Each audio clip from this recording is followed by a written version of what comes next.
Welcome to Gomathi's kitchen. நம்ம இன்னைக்கு கருவாடு தொக்கு எப்படி செய்யலாங்கிறத பார்க்கலாம்.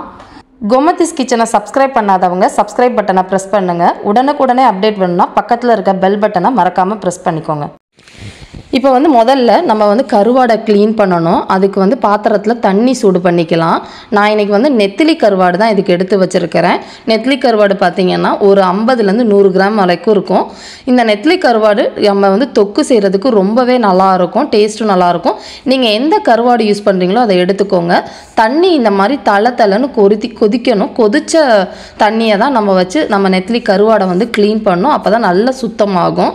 இப்போ பார்த்தீங்கன்னா எடுத்து வச்சுருக்க நெத்திலி கருவாட்டு மேலே கொஞ்சமாக மஞ்சத்தூள் போட்டுக்கலாம். மஞ்சத்தூள் போட்டு சில பேர் கழுவ மாட்டீங்க, பட் எனக்கு பழகி போனனால மஞ்சத்தூள் போட்டு கழுவிக்கிறேன். இப்போ அதில் நம்ம எடுத்து வச்சுருக்க கொதிக்கிற தண்ணியை அதில் ஊற்றிடலாம்.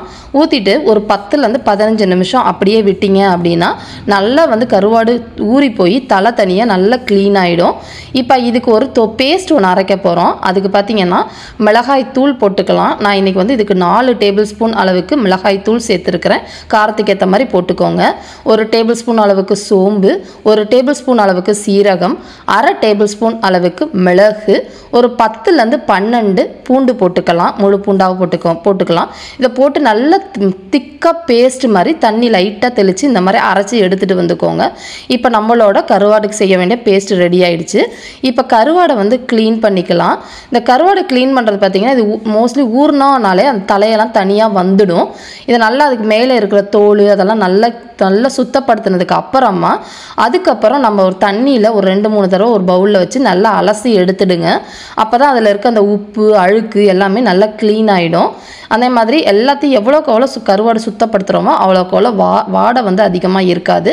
இப்போ பார்த்திங்கன்னா நல்லா இந்த மாதிரி சுத்தப்படுத்தி ரெடி பண்ணியாச்சு. நம்ம இப்போ கருவாடு தொக்கு செய்ய ஆரம்பிச்சிடலாம். மண்பானையில் ஒரு 3லேருந்து 4 டேபிள் ஸ்பூன் அளவுக்கு நல்லெண்ணெய் ஊற்றிக்கலாம். ஒரு கொத்து கருவேப்பிலையை நல்லா கிள்ளி போட்டு பொரிய விடுங்க.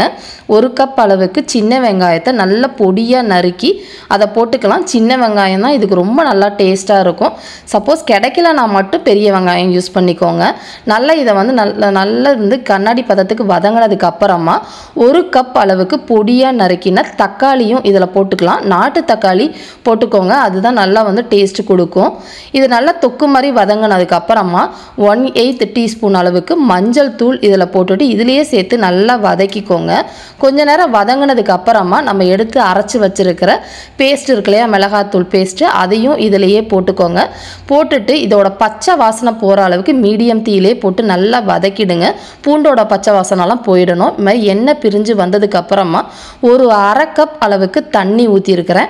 தண்ணி ஊற்றி ஒரு 5 நிமிஷம் நல்லா தளன்னு கொதிச்சதுனாலும் எண்ணெய் பிரிஞ்சு வந்துடும். இப்போ நம்ம எடுத்து கழுவி வச்சிருக்கிற நெத்திலி மீன் கருவாடையும் அதிலேயே போட்டுக்கோங்க. நீங்கள் எந்த கருவாடு யூஸ் பண்ணுறீங்களோ எது வேணால் சேர்த்துக்கலாம். எல்லாமே இந்த தொக்குக்கு நல்லா இருக்கும். இதை நல்லா கலந்து விட்டுட்டு நல்லா கொதிச்சு ஒரு 10 நிமிஷம் நல்லா கொதிச்சுது அப்படின்னா எண்ணெய் பிரிஞ்சு நல்லா நம்மளோட கருவாடும் வெந்திருக்கும். தொக்கு மாதிரி நம்மளோட கன்சிஸ்டன்சி வந்திருக்கும். உப்பு பார்த்து போட்டுக்கணும். கருவாட்டில் ஏற்கனவே உப்பு இருக்கிறனால இந்த தொக்குக்கு தேவையான கம்மியாக டேஸ்ட் பார்த்துட்டு போட்டுக்கோங்க. சம்டைம்ஸ் சில கருவாட்டில் உப்பு அதிகமாக இருக்கும், அதுக்கேற்ற மாதிரி போட்டுக்கலாம். பார்த்தீங்கன்னா எண்ணெய் பிரிஞ்சு நம்மளோட கருவாடு தொக்கு ரெடி ஆகிடுச்சு. இதை நீங்கள் தயிர் சாதம், ரச சாதம், மெயினாக பழைய சாதத்துக்கு வச்சு சாப்பிட்டிங்கன்னா டேஸ்ட் அவ்வளோ சூப்பராக இருக்கும். இந்த அளவுக்கு எண்ணெய் பிரிஞ்சு இருக்கணும். 2 நாள் 3 நாள் ஆனாலும் இது கெடவே கெடாது. இதை நீங்கள் செஞ்சு பார்த்துட்டு எப்படி இருந்தது அப்படிங்கிறத கமெண்ட் பண்ணுங்கள். வீடியோ பிடிச்சிருந்துச்சு அப்படின்னா லைக் பண்ணுங்கள், ஷேர் பண்ணுங்கள். மறக்காமல் சேனலை சப்ஸ்கிரைப் பண்ணி வச்சுக்கோங்க. தேங்க்ஸ் ஃபார் வாட்சிங்.